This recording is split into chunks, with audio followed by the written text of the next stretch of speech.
today we're going to be talking about boundaries with me and my little alfalfa hair. And we're specifically talking about where am I violating my own boundaries, or signs that you are stepping over your own boundaries, or violating your own boundaries. And boundaries is such a big word. And if you're new to boundary work, then it can feel a little bit like I can't quite grasp what you're talking about. Like, what is a boundary? And when we're not used to, or we haven't grown up setting boundaries, then putting boundaries in place in your life can be incredibly confusing. And like, what is a boundary anyway? Like, I don't understand, I can't grasp it. And so today, while we're talking about boundaries, well, first of all, what is a boundary? And a boundary is essentially a line between you and your partner. In this case, we're talking about relationship boundaries. So the line between where you are and where your partner begins. And it's this separation. So often in enmeshed or codependent relationships, we're boundaryless. And so we lose this sense of self. In order to remain your sense of self in a healthy relational dynamic, we have to have healthy boundaries in place so that we can remain our whole self, and your partner can also remain his whole self, or their whole self. And so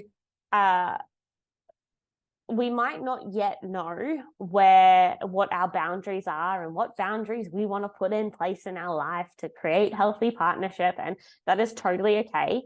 What the first thing I want you to spot is, where am I violating my own boundaries in my life? Let me get my hair away from that mic. Where am I violating my own boundaries in my life, and how can I start putting in boundaries to support where I'm violating them?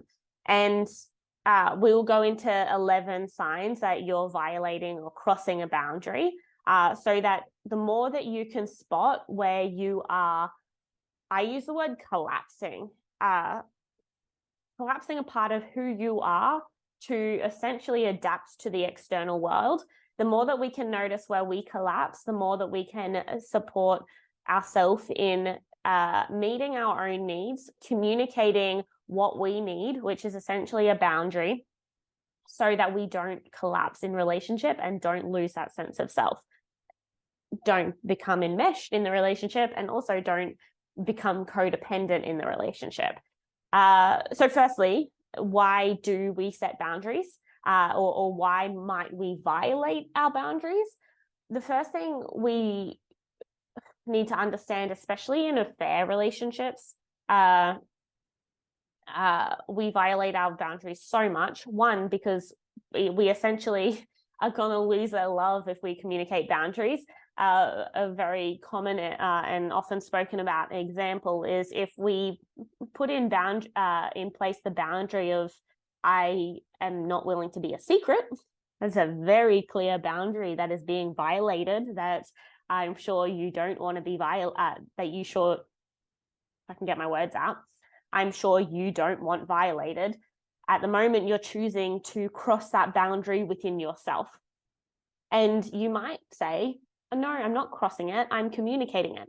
You entertaining it and participating it and still remaining in partnership with your affair partner is crossing this boundary. And so there in itself is a clear boundary that you might have that is being crossed. I don't seek secrecy in relationships. But back to why we do violate our boundaries. One, we violate it to get love. If we ultimately don't want secrecy, and that's not something that they can provide, then we might violate our boundary of secrecy, not being in a secret partnership, so that we can continue to get their love and have that connection, because ultimately where they're at, being in a relationship or being married, is not something that they can provide right now in not having a secret relationship. So we will violate our boundaries to get love, to keep the waters calm. if we violate certain boundaries of in the affair relationship, our affair partner might get loud, aggressive, angry. He might withdraw. He might close the connection. He might go back to his wife. He might go to another woman. There's all of these things of if you set a boundary, you might lose that love and it might get messy. And so we will suppress our truth, shut down in order to keep the peace and keep the waters calm. Another thing is who people think you are to be. Another reason why we violate our boundaries is because we want to be that good girl. We want to be accepted and loved by everyone. And so we will do what feels comfortable to others at the cost of losing ourselves. And so we'll do what others want, but that might necessarily be our own flavor of what we want in life or in that decision. But in order to keep the respect between a connection or keep that person happy, then we will, let's do what you want to do so that we can keep the peace. So there are some examples of why we might violate our boundaries. Now, coming on to the 11 signs of where we might be crossing a boundary or violating a boundary, I want to start with the first one, which I spoke about, which is collapsing. So in an affair relationship, you probably notice the dramatic example of collapsing, and that is where you feel like a complete hit in your nervous system, where you feel like you're walking on eggshells, or you're like, an example might be when you feel like you're getting caught, or you're like, and you're literally wanting to protect his energy, depending on what it is, and you completely notice yourself shut down. That's a major collapse. A minor collapse might be where he says, I can only talk to you at 4 p.m. on his way home from work, and you can only make the call from 3:30 till 4 o'clock, but you know that if you ask for that, he won't be able to provide that. So you ultimately are like, yeah, let's do 4. And there's a part of yourself that collapses just a little bit, just a tiny bit, because you know that ultimately that doesn't align with you. That's going to mess around part of your day. But in order to keep the peace, in order to keep the connection flowing, you collapse a little in order to remain on his timeline. So that's sign 1 of a boundary. The next one is kind of coming off the back of that is you're putting your affair partner's needs first above your own. And I think if you're in an affair relationship as the other woman, then you probably are aware, you're constantly putting his needs as a priority, meeting in locations that are on his timeline, in his hours. Maybe it's remaining the sexual connection when sometimes all you want is emotional connection, but you do things to fulfill his needs that might actually not be all that fulfilling towards what you really need in a partnership. So a boundary could be that, or communicating a need could be that, hey, I'm not up for sexual connection today, and all I need is emotional connection, to touch base, to have more than an hour with you, not just a rushed, quick catch up. And so that's what I need. Again, a bigger boundary would be that if this continues, then I can't be in partnership, ultimately, because I don't want to be in a relationship where I feel like it's on your timeline, where I don't have the freedom to be able to call you at any hour of the day, and that just doesn't work for me. So that would be a boundary where you cut that connection, because ultimately there's certain parts of the relationship that he can't meet that you seek in relationship. Now, he can obviously rise to meet those needs, and if he can rise to them and meet that boundary, then the relationship can continue. But if he can't, then we don't want to close ourselves off in order to keep the relationship alive. We have to leave what's good to be able to get what's great in a relationship. So the next one is you feel hurt.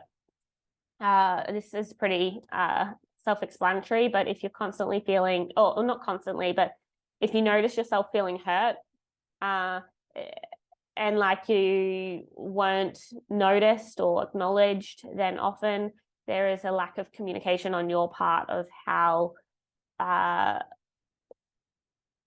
you wanted to be treated, and to ask for that treatment to be had. Otherwise, again, it's something that you can't or not willing to tolerate in the relationship. An example would be, he might be on the phone to you and he needs to suddenly or he might have plans to go on a vacation with you, and then he cancels those plans to be with his family that weekend, and so you feel extremely hurt. And what the boundary would be is, if we have plans, we follow through, and I can't have you canceling like that last minute to be in partnership with another person. And so what your boundary would be is, again, this is a boundary of canceling, but also at the same time, it's a massive boundary violation of what you seek in partnership, where we're in an unfaithful relationship, and that in itself is the biggest boundary violation, and something that you're violating while entertaining it. And ultimately, if he is canceling to be with his partner, his wife or other partner, when ultimately you seek a monogamous relationship, then that's where you're violating a massive boundary. So we could talk on smaller boundaries, like canceling last minute is something that doesn't align with you. And then the big of a massive elephant in the room of, I am in a fair relationship, and that is a boundary that I'm not willing to cross and I'm currently crossing. So boundaries are something that just constantly take work. And as I continue to grow, I continue to monitor my boundaries and see which ones need to be polished and cleaned up, and where more boundaries can be put in place. And that's the same with you. As you continue to evolve in your relational journey, you can see, where am I leaky on my own boundaries, and where can I put more solid boundaries in place to protect myself. Now, that might not necessarily be ending the affair if that's not where you're at emotionally, but it could be communicating smaller boundaries of what you seek in the partnership, and where certain actions in the affair dynamic really hurt you, and how you wish to be treated moving forward. So we can look at big picture, or we can look at some smaller places where the boundaries are leaking. When you work on those smaller things, then eventually you can evolve to tapping into some of these bigger boundary violations. Okay, and the next one is you feel judgmental of other people, other people's choices, other people's actions, other people's decisions. Often judgment is where there's parts of ourselves that are suppressed that we aren't actually applying in our own life. So if you're judging someone for a certain action, ask yourself where you too are not actually fulfilling that need and putting that boundary in your own life. Judgment is the best way at spotting some of our own leaky spots in our own life. You feel used, taken advantage of. Put simply, if you feel used and taken advantage of, ask yourself, where am I using myself or taking advantage of myself? And if you're, and the reason why I put it back on yourself is because essentially, if he is asking you, okay, come now, come now to catch up, I have a moment, like, and so you go and you drive miles and you visit him, and then you have sex, and then you go home and you're like, I just feel used. What is happening here is there's a need of connection, of more commitment, of you not always traveling to him, or you not always being on his timeline, or some things around here that are being violated. So what you need to do is put in place, hey, if we're going to continue this connection, I understand that spontaneity is something that is fun, but I also feel that apart from the spontaneity, there's a part of you that's unreachable, and that I can only reach you on your timeline. And I seek a connection where we can go back and forth not spontaneously, just go back and forth in communication and connection and in plans in an effortless, that's the word I'm looking for, effortless way. And we can create spontaneity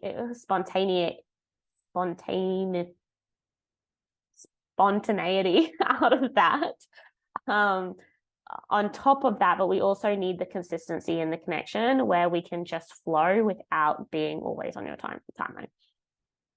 The next one, number 6, is you feel mentally exhausted, drained, tired, numb. Something in an affair relationship is where you have these long conversations that are like circular conversations where you want something, your affair partner wants something, and there's never really a resolve. And so you get off this 3-hour-long conversation completely brain fried, and feeling like you got nowhere. Often there's a part of you that's not speaking your truth or what you really need. And if you do, it will get messy and it will get uncomfortable, and your affair partner might take it in a way that feels like a threat. And so he might feel rejected and get louder and all of that. And so you tiptoe around what your boundaries are in order to keep the peace in the relationship. If you feel tired, numb, exhausted, drained, there is for sure areas in your life where you need to communicate things that you're not willing to communicate because of confronting difficult conversations. So again, look out for any fatigue or numbness or just emotional draining exhaustion, because that definitely means that you're violating some of your truth in order to just keep things at bay. Number 7 is you feel, this is kind of coming off the back of number 6, but number 7 is where you feel at capacity or emotionally drained. It's like, I can't take on anymore. I don't have anything more to hold. And it's because you're taking on too much, where you haven't put in a boundary in place of, hey, affair partner, when we talk for 3 hours on the phone, I feel depleted. And you don't even have to say that, but like, today, we're only going to talk for 30 minutes about this subject. It's the draining subjects. So we're only going to talk for 30 minutes about this subject, and let's come to a conclusion in this subject, as opposed to going round in circles in 3 hours, because that leaves me feeling drained. I want to make sure that I don't feel drained at the end of our conversations. Let's keep it at 30 minutes. Clear boundary. Again, if we're operating at capacity and feeling overwhelmed, there's parts of us where we're giving too much of ourselves, and we need to like create some structure around what we're willing and not willing to invest in order to support ourselves and feel more fulfilled. Okay. Resentful, feeling angry, feeling frustrated. Again, we are overstepping what we feel comfortable doing, and so we get angry. We feel frustrated, we feel violated, we feel used, all of this. If you're feeling that, there's something that needs to be put in place, said, in order for you to feel happy. And so tune in to any frustration, anger. Also, frustration, anger, resentment, all of that can be a build-up. So in the affair relationship, if you've, again, constantly going on his timeline for conversations, having a phone call conversation at 4 o'clock, or he suddenly is available and you race to meet him at that available time, and there's this constant like meeting his needs but violating your own on smaller levels, then the bigger combustion of emotion can come out as frustration and anger. So if you do see frustration and anger, it's usually because there has been a consistent over time leakiness in smaller boundaries that you can no longer hold. And so it's coming out in an outburst of feeling like you've been taken advantage of. You're giving too much more than you're getting back in return. And it's a bit one-sided. And so then you begin to feel frustrated. Again, it's usually because there has been ongoing violations in your life that you're now acknowledging through emotion. You don't feel respected, and respect first comes by us setting an example of us first respecting ourselves and what we need in partnership. When we communicate what we are willing and not willing to tolerate in partnership, then that person can ultimately meet us where we're at. If we don't respect ourselves and violate our own needs, our own truth, what feels comfortable to us, then they too will walk all over us. So if you feel disrespected, if you feel like there's a lack of respect on your affair partner's input towards the relationship, we need to get clear on what it is we seek in partnership, or what we seek out of a particular dynamic or particular encounter with our affair partner, so that we can communicate what it is that we need, so that they can then meet us where we're at. Again, if you don't feel respected, ask, where can I respect myself more? You dread it. If you dread an uncomfortable conversation or speaking your truth, it's often because you're stepping over something and not willing to have that conversation. Ultimately, it is important for you to face uncomfortable conversations in order for you to set yourself free. If you're in an affair relationship right now, then you're probably dreading a lot of confronting conversations, and I understand it. I too dreaded it for years. I dreaded it for like every day, just certain topics.